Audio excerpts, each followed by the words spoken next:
Hey, welcome everyone to the agency sessions. I'm Jason Fischer, and we decided to unveil our vision to Omaha with some of the best and brightest minds in the community to be able to build a narrative around how we're going to build this content creator hub, one of the first of its kind here in Omaha. We've been cooking up this idea for years, and now it's time to involve you, the listeners. This podcast is your backstage pass to the journey. From the freshest voices to the classic minds, agency unites us all. Join us from a what if to we will. These are the agency sessions, igniting your creativity and inspiring action. Buckle up.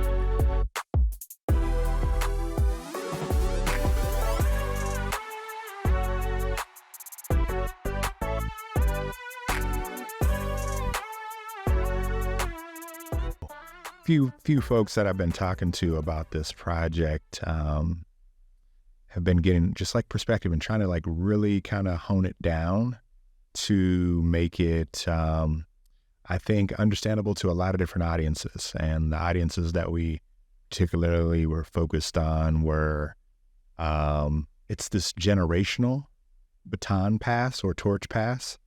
I think because there's this disconnect, which we'll talk about, that I believe in, that it's become to where somehow it's this lost narrative, because it wasn't clearly put out there in the ways that I think every generation wants to be connected to, and more than ever, technology's done that, right? Right, yeah. All right, so I want to find out first who we're here with. Deborah Bunting, and she wears a lot of hats, and I don't think you could put her in a box. I don't think you could put her in any container. I think it's limitless. And so, Deb, why don't you share with us like what's some of the titles that you've kind of been involved with? Thank you, Jason. Yeah, I think that's kind of it. Even as a little girl, I never wanted to be put in a box. I was a creative then. I loved it. The energy that comes from being a creative is just one of the many hats I wear. I have been an administrator. I was the first female in management for Boys Clubs of Omaha before they transitioned to Boys and Girls Club. Okay. I had the honor and the privilege of running the club on North 20th, which was an incredible experience. I have taught art.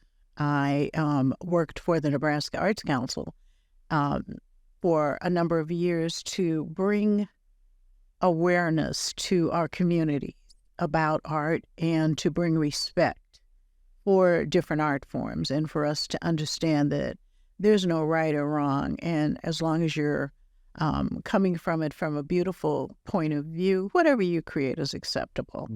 And so, but also understanding, and I'm also an artist. I'm a textile artist and teach art.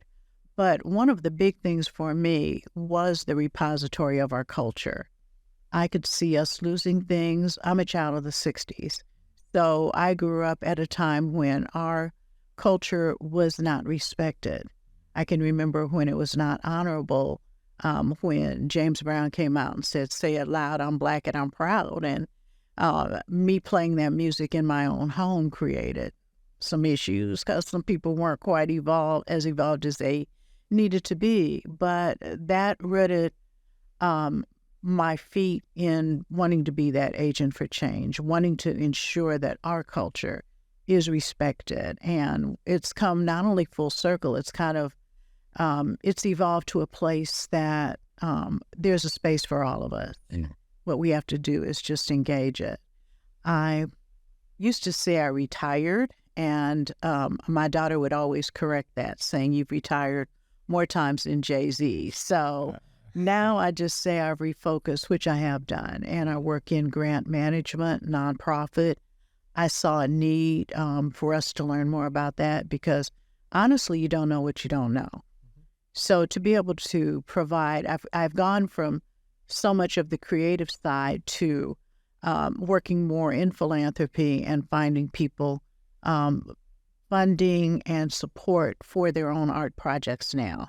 and their art and cultural projects. So it's come full circle. I wear a lot of hats. A lot. And I feel like, as I've known you over the years and met you in different capacities, and now I'm thinking like, did I meet Deb back at Boys Club back in the day? Because I did go to that one back in the day at Boys Club. I remember my mom would keep me busy during the summer. I didn't realize it was to keep me out of trouble, but it worked. And they'd have the Carter Lake. You'd go to Carter Lake and do the camp summer program and everything else, and learn to swim and learn to do all types of kind of Boy Scout-ish things. Yeah. And I'll tell you, it was probably the most memorable moments of, my childhood is that. But to go, thinking back to something that you shared is like, your love of art, your love of creating, of culture, of all those things, for Black culture specifically,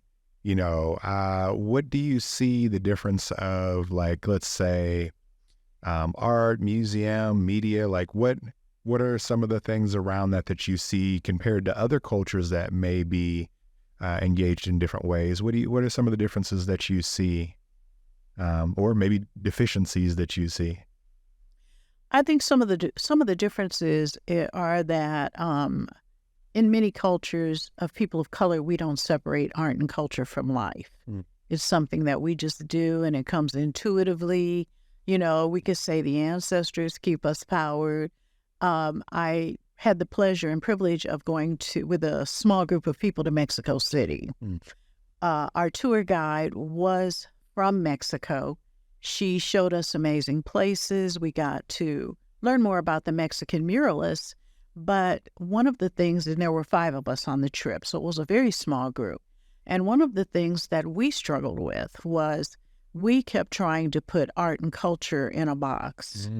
And I remember being told by a professor at the University of Mexico, while we're looking out the window across the road at the spot where Carlos and Smith first threw up their fist, during those Mexico City Olympics, and to realize that a Mexican muralist, Diego Rivera, designed the area where they were at. What was significant for me in that moment was my culture coming full circle with theirs. And then also being open to receive, it's a very Western concept to separate art and culture. So I remember on Thursdays, there was a tradition at this one particular place. I'm hoping it's systemic across Mexico, but there was a tradition where people came to the museums and they put out blankets and they had their dinner. Okay. And it was so organic and it wasn't forced. And it was just who they are. And I kept wanting them to take these elements that people could touch inside. I'm like, no, this is a museum. You're not supposed to touch it.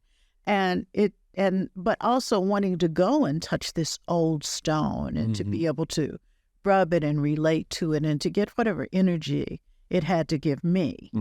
So it took a day or two for us to calm down, but that was a big thing for us as the Black Americans involved in this, to understand that there's really no separation. Wow. Yeah, no, I've never heard that ideology before, but as soon as you said it, it was just like a wow moment, because I don't know if there is for me either.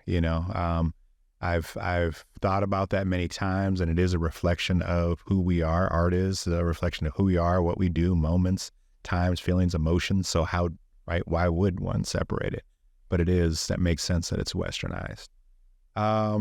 So, there was we have a mutual friend of ours, and I'll kind of circle around it, which is, there was this situation when as a photographer, videographer, director, all the things that are creative, I don't know if I wear one hat either, but I just kind of am very fluid in that way, self-taught in a lot of ways, and you've been in that journey to help kind of inspire me in a lot of ways, more than you know. There was this moment for myself at coming to an age where I realized, looking at a lot of modern media, typically it was, I would say, It's been music. It's been, I mean, I don't know if I could say there's just one thing. My specific, probably strongest passion is visual arts, and those are usually in photography and video. But as I've dug deeper into, here locally in Omaha, I've realized that the missing link for myself in our culture, in our story, has been one of the stronger medias in visual media is social media. But each chapter, it's been from like film, radio before that, so I went from mass media. And I always think of like any artist propaganda. We know this already. And so, you go from radio, and then we went from radio to television, and then and that was film and all those things. And so each different media or mass media we had our lane in it. I found out actually we had him on this podcast. His name's Fischer, and I forgot to bring it up, but he was the first one to tell me about a guy, and he, I'm no historian, but from Omaha, or at least maybe Lincoln, that was a Black director and had like one of the largest like Black directing companies from back maybe early 1900s. Lincoln Brothers Film Company. Lincoln Brothers Film Company. Okay. Yeah. And so he shared that with me, and it blew my mind. I went on the internet, and I think I found like 2 things. And the reason I found 2 things is because it was probably independently owned. Other places didn't see the value in it. And when I say other places, probably white organizations, white companies never bought the media or sustained the media. But looking into and hearing about the glimpses of, documentaries that I've seen about 24th Street. I'm trying to think of her name. I knew it last time, but who did the documentary on 24th Street? Camille Steed. Camille Steed. Yeah. So, knowing Camille Steed, 20 years ago, being a shero, and I had no idea who this person was. It was just, but when I met her, it just blew my mind. But it was always these things of people not understanding the power of these stories, of our culture, of everything else, which Camille did, the best she could. And it's still running to this day because fortunately, I think it was Nebraska Public Television made it public. And so it streams online. And it was 24th Street was the Street of Dreams. Street of Dreams. Yeah. That's what it was. I keep thinking of the Christmas thing, but it's not that one. But it is kind of a miracle on 21st Street, but Street of Dreams was the name of it. And so I just, I'd run into Rudy Smith. Yeah. And I'd run into those folks, and they wouldn't preach it. They would just share it and quietly go about their way.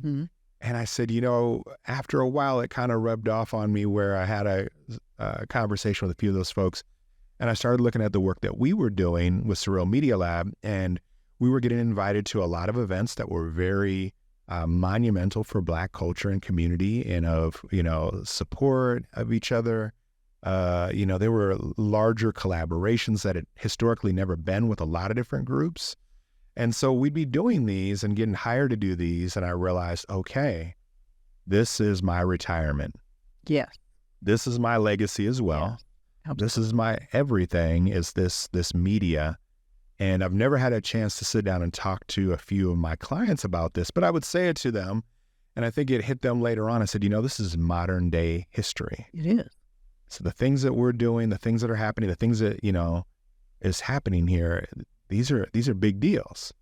I said, historically, and I'm no historian, but from what I can know of, I've always heard of this group or that group or whatever. And so the Empowerment Network was one of the groups that brought a lot of groups together. Right. And kind of set a chain reaction of a positive race to change. So I always tell people, I'm like, hey, even if you're not with that particular movement, you're now in a positive competition to do things positively instead of against each other. Absolutely. So I've seen that. So long and the short, I would talk to Rudy, I talked to Camille, and I talked to other people, and it made me reflect back on what we were doing. And again, they never preached to me. They never taught me either, but maybe they just taught me by, osmosis and me just listening and planted the seed of what they were doing with their work.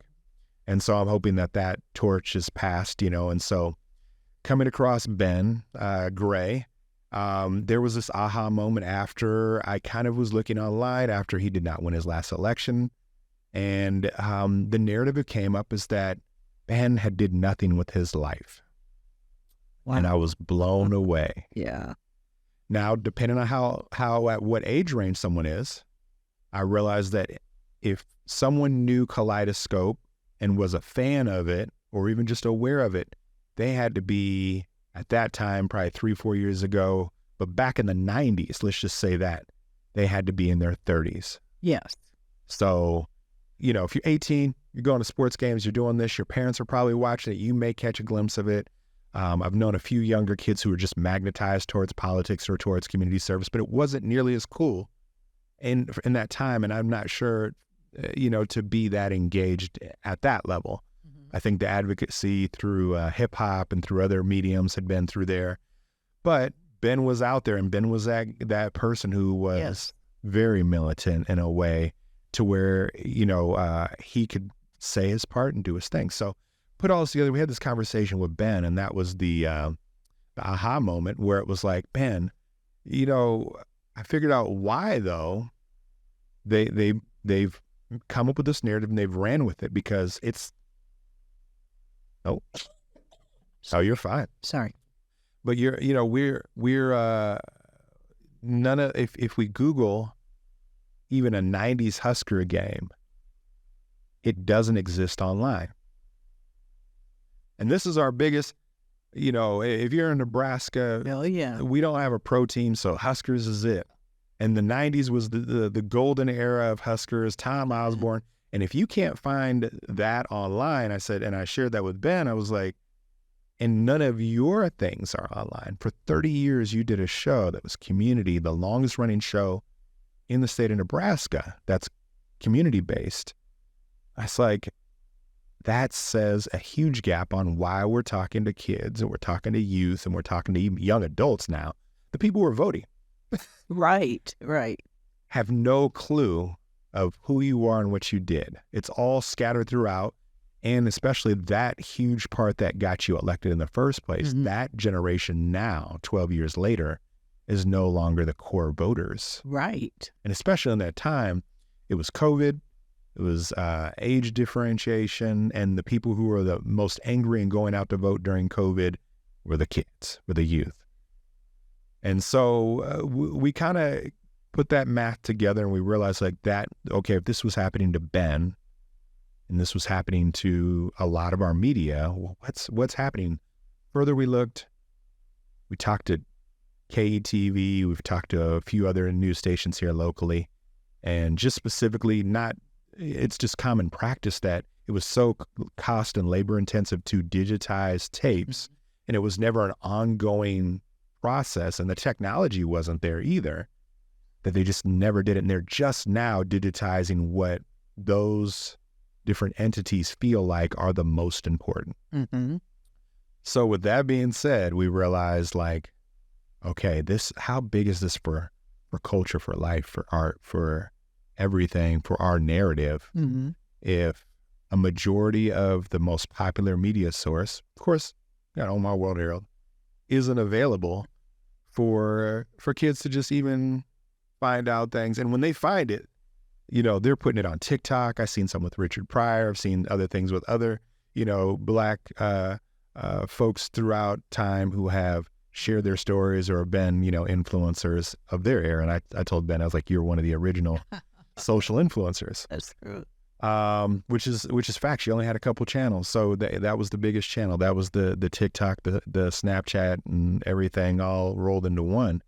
But I don't know, now that I've kind of painted this bigger picture of everything, what's your thoughts on any of that? Because I got to hear what we've talked about a number of times. I don't know if I've ever shared the big picture on that. No, it's amazing to hear that from you, because I look at you as our modern day griot. It's the sharing and the disseminating of information, but it's also about understanding the importance of having a cultural repository for not only who we were, but who we will become, because so much of what we will be doing in the future has been shaped by those who did come before us. I stand on a whole bunch of shoulders, and I'm appreciative for each one of those experiences. But if we don't keep and maintain our history, it will be lost. It'll be, once again, we were warned, Black history lost, stolen, or strayed. We're coming full circle to that moment now where our history is trying to be completely erased and whitewashed. We have to put those systems in place so that we do become that repository. The idea, I can only imagine what your collection of information looks like. I remember meeting you years ago, being excited, following your journey, and being proud because of the level of excellence that you've always stuck to. Now, I mean, that's just been a hallmark, not only of your work, but how I see you move around in this world. It's important that we keep these things because if we don't, people don't have perspective. That was a very good way for you to frame it, talking about how there's a whole generation that only knows Ben as a politician. But prior to that, he was our go-to. KETV was the station that supported us in terms of what we thought, because they were some of the first ones. I mean, I remember Harold Dow. I remember others. I remember the importance of Rudy Smith's work because he captured our history in a way that through his eyes and through a lens that others at the World Herald couldn't have. I'm not saying they weren't decent reporters. Sure. He had a different lens. Absolutely. And he had a different focus. So even the things that he had to go through have been documented, and we've come full circle to appreciate his work, and thank God he was able to receive those flowers before he passed.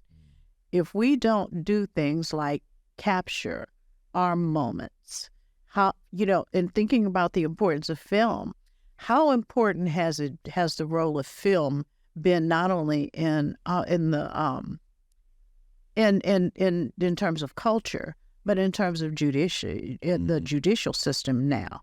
Things that were happening, you can't deny a lot of this stuff. They're trying, Sure. but you can't deny a lot of this stuff because before it was Black people making things up. Now it's on film, so there's a living record of it. Yeah. Those conversations that have been had, and I shared with you an experience I had working with Nebraska Public TV on the Dr. Soul documentary. Ellis Hazlip was a man who was before Ben, but did much of what Ben did. And he would bring in people to talk on this show. It was having Mr. Soul around was a big deal for us in the 70s. You had to look for it. A lot of times you couldn't find it. If I would leave town, I could find it. And I got frustrated because I couldn't find it here in Omaha. But later to be invited to be part of a panel with his daughter to discuss the legacy of Mr. Soul, how she went and she did much of what you're doing. She captured all of his shows. They've developed this whole education curriculum. Now there's a documentary on him. And so when I saw that, it made me happy, but it also made me want to cry because I realized it took me back to those moments. And a lot of times, when we're having these discussions, we have to bring in time, place, and circumstance. It was a whole different time. And even anyone who made plans 5 years ago, we living in a whole different world now. This is true. This is a whole different time. It's true. And so the idea of capturing our culture, and it has to be in our words. We cannot allow other people to interpret, and to also have a love and respect, because our culture is appropriated. It's broken down in ways that don't serve us. It is,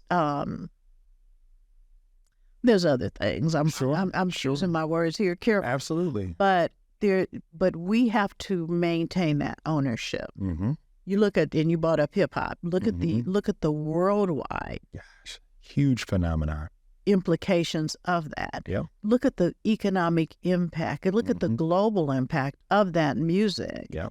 And if we are not, and there were measures that were taken, and when those efforts were appropriated, there were people that came for people, and you're always going to have that. Sure. And there's a fine line between admiration and appropriation.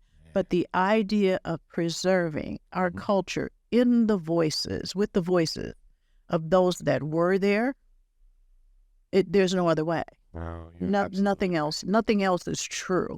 And if we want to keep it real and we want to keep it true, I want my grandchildren to understand what happened. Sure. I want them to know the ugly bits and I want them to know the struggle.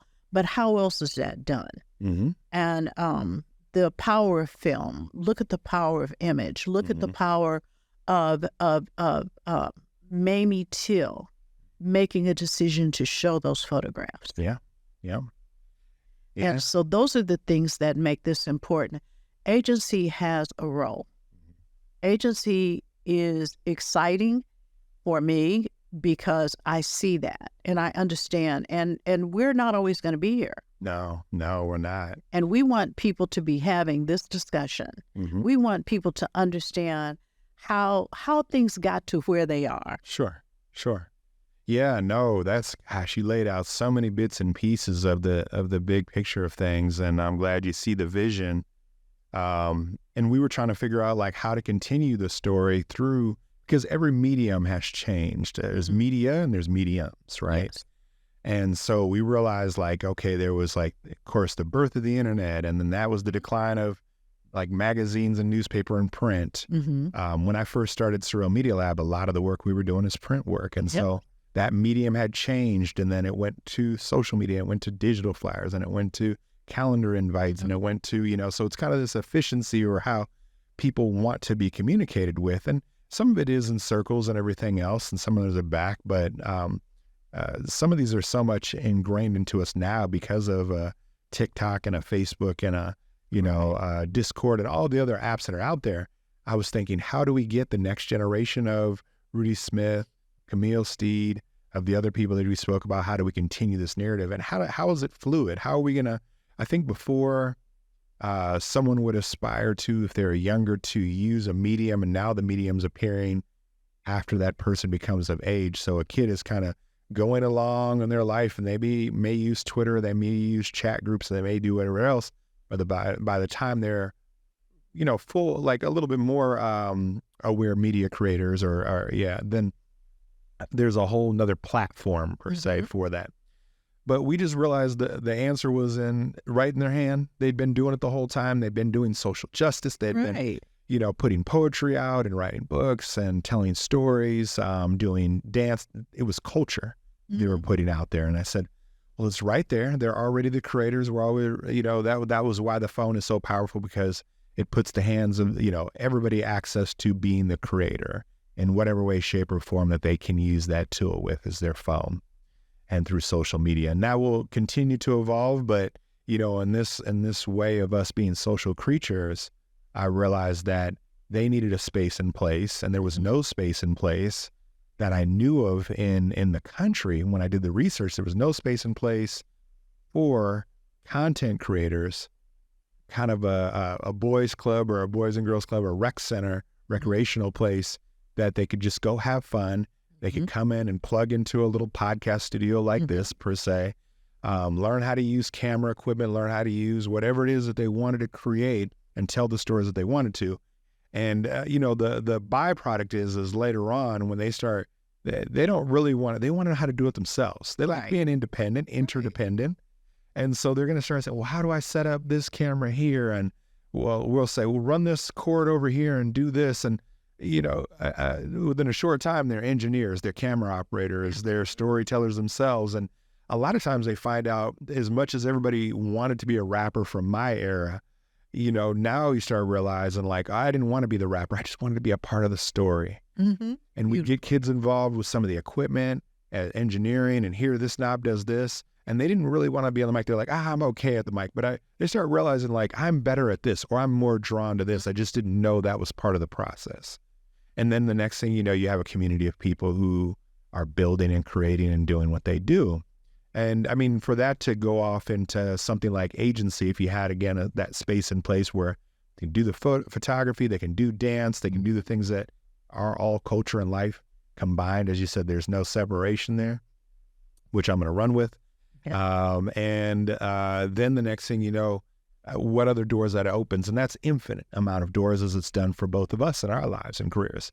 Because I think if someone would have told me, you know, so many years ago that I would have done any of the things that I did, I don't know if I would have believed them. Right. If I could have went back in a time machine, or if you could have went back and told yourself a couple things about yourself in 20 years, I don't know if you would have believed it. I would not have believed it at all. And that Wayback Machine would have been on the curb. There you go. It would not have worked. Yeah. But it's part of that circle of life, and it's part of that evolution.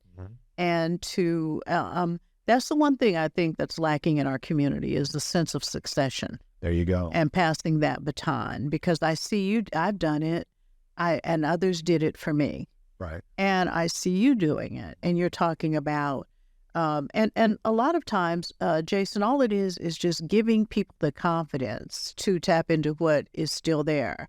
I love the concept of the Wizard of Oz. I'm not a L. Frank Baum fan. I'm gonna leave that part alone. But the idea that all of this greatness is already in you, and sometimes all you need is a person to say, "Hey, you know what? That part. You can do this. You got this." That part. You know, and what I'm loving is that they're not asking for permission. And that's They're getting out there and making it happen. And that's literally where the definition of agency came from. Because as much as I like certain terms and everything else, it was realizing, again, that it was right there within themselves as having their own agency and that they can do it themselves. Absolutely. Your mind, body, and spirit and your creative process. Yeah. So, I mean, it goes to that whole point of saying, you know, being able to find that within yourself and finding oneself, and to also have, you know, it's trust and belief. Again, a lot of people didn't trust or believe in the culture because they weren't engaged with it. They didn't see positive influences or enough positive influences, or things that were beyond the typical stereotypical narratives that were around them and surrounded them and flooded in them, and they were like, that doesn't feel right. That doesn't feel my thing. You know, and we had the story, just going back to your offline, but, you know, to bring it into this, is that the aha moment for you, or that moment where you were going to teach the class and the kids were telling you, like, everybody basically in that class wanted to be an influencer. That's right. And so that you took it and spun it. And then the next thing you know, it's like, sure, I want to be back at a time. I wanted to be a doctor, a lawyer, a rocket, you know, a rocket scientist, whatever the case may be. Now they want to be a doctor influencer, a scientist slash influencer, you know. They want to be the one telling their story and inspiring others. That was a moment of clarity for me, because I come in with my mindset, and I'm dealing with a bunch of fifth grade boys who are a hot mess and absolutely wonderfully amazing at the same time. Sure. And I'm, well, what do you want to be? And, you know, and quickly came up influencer. So I'm like, okay, Deb, what you gonna do? And I always I had like a whole art department in my trunk of my car. And I'm thinking, all right, now what you gonna do? These kids, they looking at me like, okay. And so I did shift, and I thought, okay, well, what would I need for that? And being very heavily involved in social media and kind of watching the evolution of that was very exciting for me. So I said, all right, we're going to make a book, and we're going to come up with a business plan. And I had them create their own folder. I had them design their logo. Another week, they came up with merchandising, and these kids treated it like the most serious homework assignment they'd ever had. Sure. And it was great for me because it put me in a different frame of mind. It was wonderful for them because this was something that involved the creative process. They didn't quite see it as art, but it really was. Sure, exactly. You are looking at, you know, and it gave me a chance to throw in a little color theory, you know, and hitting them with some things that they didn't quite know they were being hit with. But it was a win-win for both of us, because I learned so much from them, and they also learned from me.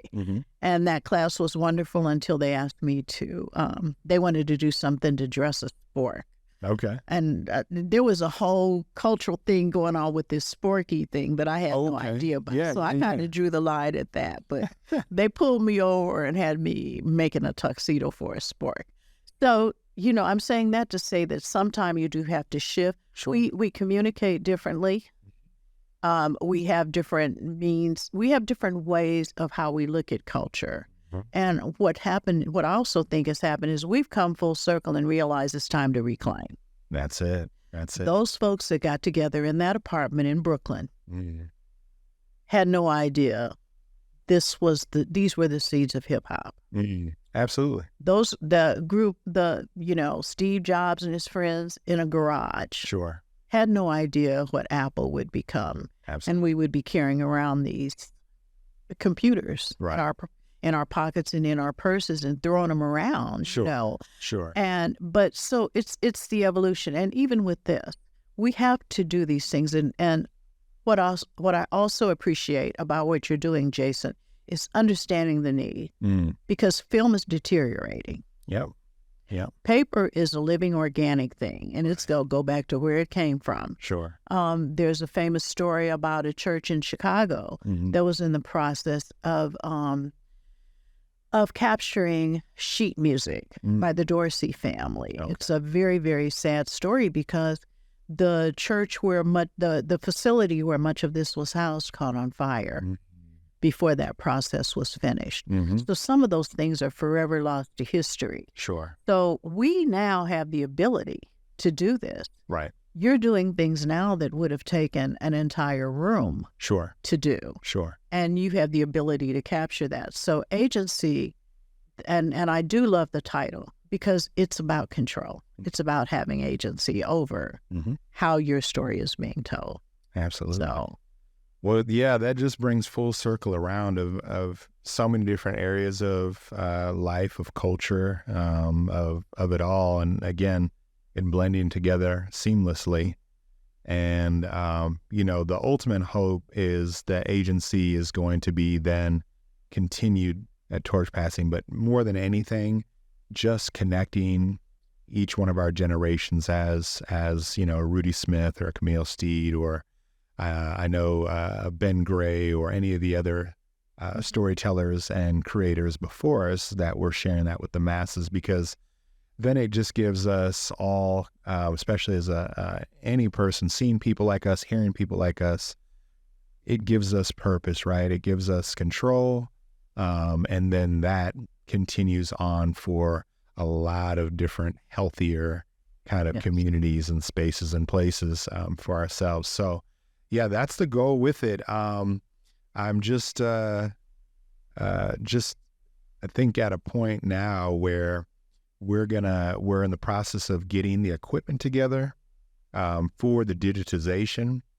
I use somebody else's equipment for now, which, I still depend on, I still want to make sure that like someone specializes in that is a process that there, but understanding that process and then again, making it relevant through different modern platforms such as a TikTok and everything else, because it's a really big trend to find lost media. That's right. And share with the world. So, and getting those out there. And then, then getting that equipment together internally so we can just, again, create documentaries, just different forms of media that are more connected in different ways. Archival is a huge part of that.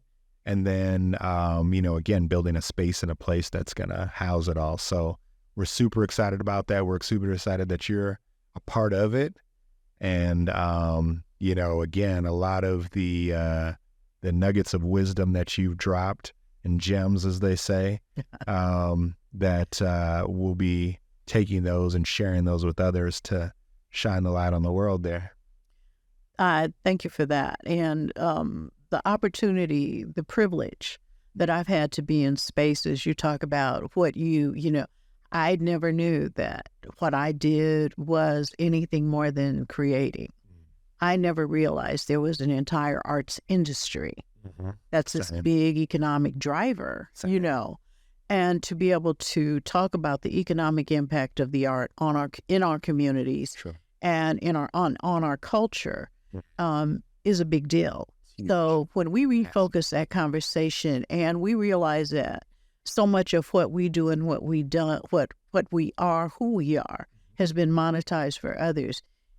Part of that is having agency over our own narrative, and also the fact that you are already looking ahead to build a nation, because that's what we used to call it. It was nation time. Yeah. And to build a nation of creatives, to build a nation of people who understand the importance of this, who get it from a very, not a gut level, but just in your DNA. Sure.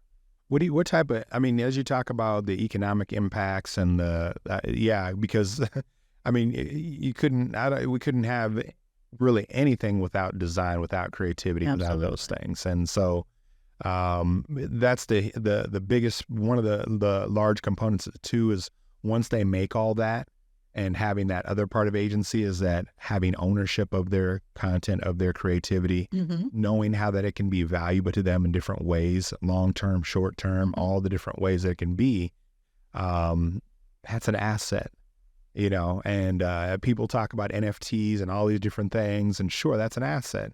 And the reason why art and collectibles and everything else are such big deals is because there's a story associated with it. There's a value that's associated with it. So for these kids to learn all those things, but like you said, it kind of sneaks up on them because they don't realize that's what it is. It's all art, it's all creativity, and because it's not in a box, it's not just math and science or these things, it's all woven together into life.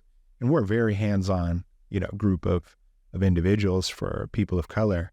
And then that's our practical application because we're like, we gotta see it and feel it. And then you can dream as big as you want. Absolutely. And so I'm really excited to see them take all that because that's right on point with the many layers that this is hoping to open doors to. But it all starts with just having some fun and opening the doors, and the rest will take care of itself of how they build and create their own futures and where it will lead. Because I think, we're looking at I was trying to think of it was the talent show. You go rub the tree stump. What was that? Oh yeah, that was Harlem at the Apollo. The Apollo, yeah. So you get an Apollo, and how many stars were born from there, right? That's it. Countless. How much culture was born from there? This is kind of a modern day Apollo. Even in living color, you look at that, right? Yeah. And you plant all these seeds like this, and I can guarantee that if we even looked at the credits on a living color and we said, well, who ran the audio for there and who did this and what are they doing today? But if you look at like Jennifer Lopez was a backup dancer. That's right. Jim Carrey was the silly guy, and they had the Wayans brothers who have gone on to do, incredible things.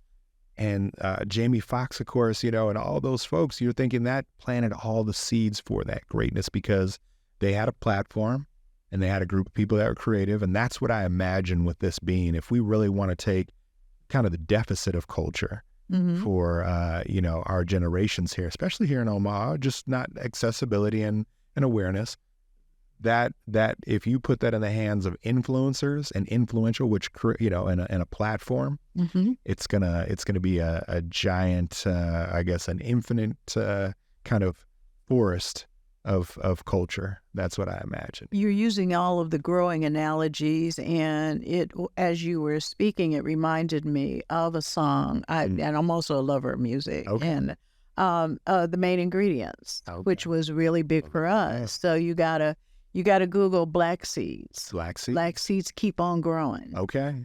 And this song kind of gives the evolution of when we were brought here.